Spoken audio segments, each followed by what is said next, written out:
Dalam tasawuf itu awalnya bid'ah dan akhirnya zindiq. Awalnya bid'ah karena Nabi nggak contohkan sesuatu yang baru dalam agama, akhirnya zindiq. Selanjutnya adalah Syekh Ibnu Taimiyah memuji ulama-ulama sufi. Syekh Ibnu Taimiyah adalah imam salafi Wahabi.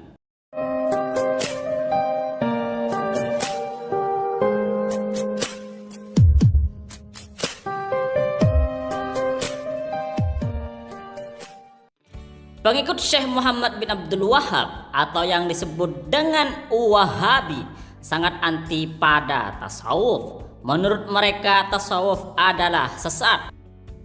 Tidak heran jika dalam ceramah mereka sering mencela tasawuf dan ulama-ulama tasawuf. Mari kita perhatikan celoteh Ustadz Salafi Wahabi dalam video berikut. Bahwasanya beliau mengatakan, yakni asal usul atau pondasi asasut tasawuf al-kasal.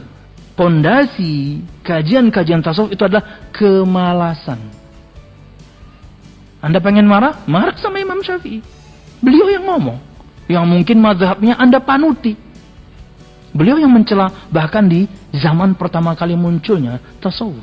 Seperti ajaran tarekat, ajaran tasawuf, Islam nggak pernah mengajarkan. Nabi nggak pernah mengajarkan. Kemudian dibagi lagi.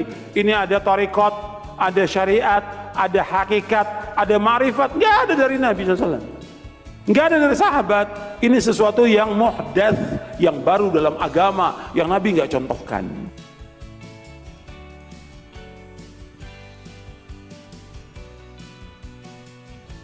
Lalu benarkah tasawuf adalah sesat? Benarkah para ulama salaf seperti Imam Syafi'i anti pada tasawuf? Jawabannya tentu tidak benar. Wahabi berdusta atas nama ulama salaf. Ayo kita buktikan bahwa ulama salaf adalah tidak anti pada tasawuf. Bahkan mereka menjadi sanad tasawuf, mereka menjadi sufi sejati. Misalnya disebutkan di dalam kitab Ad-Durrul Mukhtar, salah satu kitab yang berhalawan madhab Hanafi. Di dalam kitab tersebut dijelaskan bahwa Imam Abu Hanifah mengajarkan tasawuf. Di dalam kitab Ad-Durrul Mukhtar ada penjelasan anna Aba Ali Ad-Daqqaq rahimahullahu ta'ala qol, bahwa Abu Ali Ad-Daqqaq salah satu ulama sufi berkata, ana akhadtu hadhihi thariqah, aku mengambil jalan ini, maksudnya adalah ilmu tasawuf, min Abil Qasim An-Nasr Abadi, dari Abul Qasim An-Nasr Abadi. Wa qala Abul Qasim, dan Abul Qasim berkata, ana akhadtuha min Asy-Syibli, aku mengambilnya atau aku belajar kepada Asy-Syibli. Wa huwa min Asaris Saqati, dan Asy-Syibli mengambil atau belajar kepada Asaris Saqati. Wa huwa min Ma'ruf Al-Qarhi, dan Syekh Al-Imam Asaris Saqati belajar kepada Ma'ruf Al-Qarhi. Wa huwa min Daud At-Ta'i, dan Ma'ruf Al-Qarhi belajar kepada Ad-Daud At-Ta'i. Wa huwa akhadal ilma wa tariqa min Abi Hanifah An-Nu'man radhiyallahu an, dan Imam Daud At-Ta'i mengambil ilmu atau belajar ilmu wa tariqah, dan tariqah maksudnya adalah tasawuf, min Abi Hanifah An-Nu'man, dari Abu Hanifah An-Nu'man yang menjadi Imam Hanafi. Wa kullun minhum athna alaih wa aqarra bi fadlihi. Mereka semua memuji Imam Abu Hanifah dan mengakui keutamaannya. Berikutnya adalah pendapat Imam Malik terkait tasawuf. Imam Malik berkata, man tafaqqaha, barang siapa yang belajar ilmu fikih, walam yatasawwaf, dan tidak bertasawuf, faqad tafassaqah, maka dia fasik. Wa man tasawwafa walam yatafaqqah, barang siapa yang bertasawuf tapi tidak belajar ilmu fikih, faqad tazandaqah, maka dia menjadi zindik. Wa man ja'a bainahuma, dan barang siapa yang mengumpulkan keduanya antara tasawuf dan ilmu fikih, faqad tahaqqaqa, maka dia telah berada dalam kebenaran. Keterangan ini bisa dilihat di dalam kitab Hasya Al-Allama Ali Al-Adawi dan juga Syarhu Ainil Ilm wa Zainil Hilm lil Imam Mula Ali Al-Qari. Selanjutnya adalah perkataan Imam Syafi'i tentang tasawuf. Imam Syafi'i berkata, "Sahibtu as-sufiyata fastafattu minhum thalatha kalimat." Saya barengan atau berteman dengan ulama sufi, maka aku belajar dari mereka 3 kalimat. Yaitu pertama, al-waktu saifun idza lam taqta'hu qata'aka. Waktu adalah pedang, jika kamu tidak menebasnya maka dia yang akan menebasmu. Yang kedua, nafsuka illam tashqalha bil haqqi syagalatka bil batil. Dirimu jika kamu tidak sibukkan dengan sesuatu yang hak, maka kamu akan sibuk dengan sesuatu yang batil. Yang ketiga, al-adamu ismatun. Tidak ada adalah termasuk ismat. Artinya ketika kita tidak memiliki kesempatan atau tidak bermaksiat kepada Allah, maka termasuk ismah, dijaga oleh Allah Subhanahu wa taala. Keterangan ini bisa dilihat di dalam kitab Ta'idul Haqiqah Al-Aliyah karya Imam Jalaluddin As-Suyuti.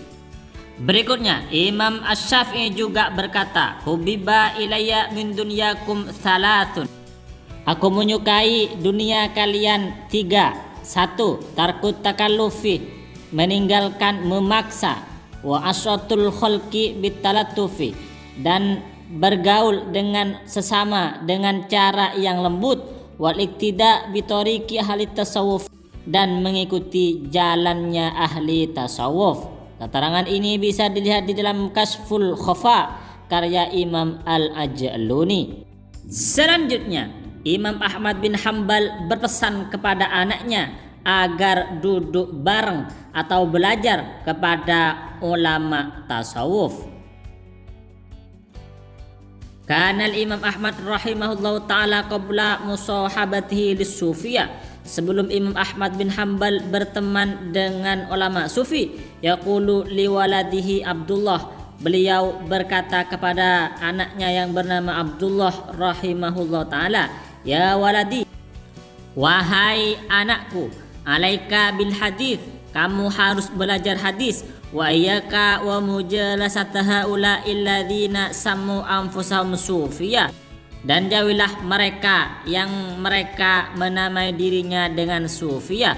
Fa innahum rubama kana ahaduhum jahilan, karena mereka kadang salah satu mereka adalah orang yang bodoh, bihkami dinihi, dengan hukum-hukum agamanya.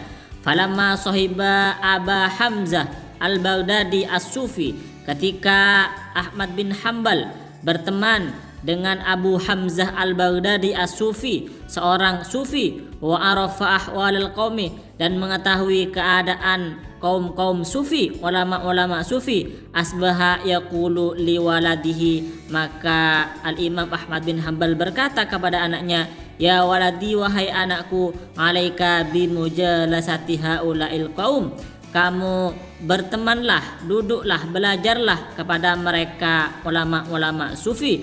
Fa'inahum zadu alaina bikathratil ilmi, karena mereka akan menambahi kita dengan banyaknya ilmu. Wal muraqabah, dan muraqabah. Wal khasyah, dan takut kepada Allah. Waz zuhud, dan zuhud.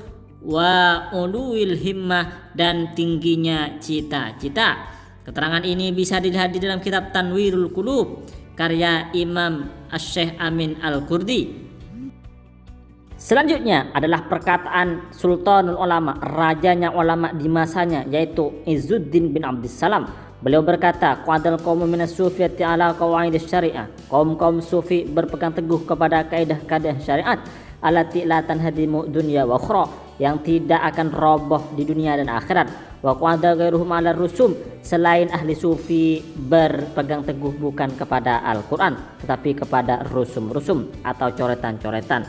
Wa mimma yadullu ala dzalika, bukti dari semua itu, ma yaqau ala yadil qaumi minal karamat wa khawariq adat, yaitu apa yang terjadi kepada mereka, kepada tangan mereka, yaitu yang berupa karomah dan sesuatu yang keluar dari kebiasaan.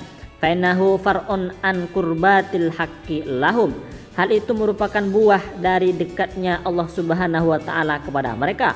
waridahu anhum, dan ridho Allah kepada mereka.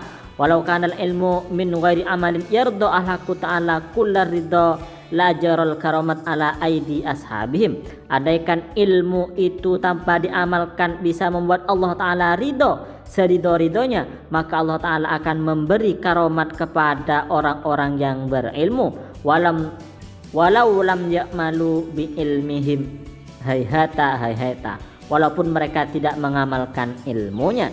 Hal ini merupakan suatu yang mustahil. Hayhata, jauh banget, tidak mungkin. Selanjutnya adalah Syekh Ibnu Taimiyah memuji ulama-ulama sufi. Syekh Ibnu Taimiyah adalah imam salafi Wahabi.